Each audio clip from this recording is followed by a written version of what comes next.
প্রিয় প্রবাসী ভাইরা আসসালামু আলাইকুম। আজকে দেখাবো আইফোনের মধ্যে কিভাবে আইটেল মোবাইল ডায়ালার ডাউনলোড করবেন। আপনারা আপনার ফোনের অ্যাপ স্টোরে চলে যাবেন এবং এখানে গিয়ে লিখবেন আইটেল মোবাইল ডায়ালার, লিখে সার্চ দিবেন। এরপরে দেখতে পাচ্ছেন আইটেল মোবাইল ডায়ালারটা সার্চ দেওয়ার পরে চলে আসছে।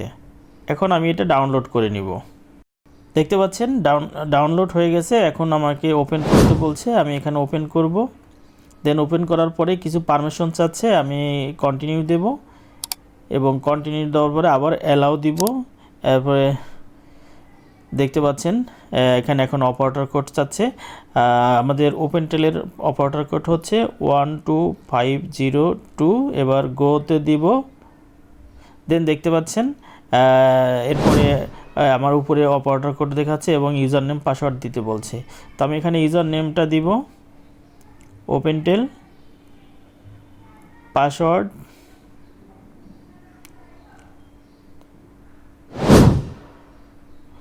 এরপরে আমি সেভ দিয়ে দিলাম, অ্যালাউ দিয়ে দিলাম।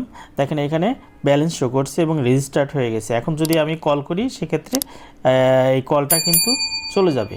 তো এখানে দেখতে পাচ্ছেন ব্যালেন্স $1.14। তো এখানে যদি আমরা দেখি যে এই 88 বাংলাদেশে দিয়ে কল করলে কত মিনিট পাবো, তাহলে 8801 দিয়ে সার্চ দিব। দেখতে পাচ্ছেন 88 দিয়ে সার্চ দেওয়ার সাথে সাথে এখানে রেট চলে আসছে 0.0 এবং এর পাশে দেখতে পাচ্ছেন ম্যাক্সিমাম টক টাইম হচ্ছে 22 মিনিট। তো আপনি চাইলে এই 22 মিনিট এভাবে কথা বলতে পারবেন এবং আপনি যদি এখানে $100, $50 যে ডলার নেবেন সেই ডলার সমপরিমাণ এখানে মিনিট শো করবে। আপনি যে দেশে কল দিবেন নাম্বার ডায়াল করার সাথে সাথে এখানে কিন্তু মিনিটটা দেখিয়ে দিবে। ইন্ডিয়া ফোন দিলে ইন্ডিয়া ডায়াল করলে দেখাবে, বাংলাদেশ ডায়াল করলে দেখাবে, পাকিস্তান ডায়াল করলে কত মিনিট পাবেন সেটা কিন্তু এখানে দেখতে পাচ্ছেন। সবাই ভালো থাকবেন, সুস্থ থাকবেন।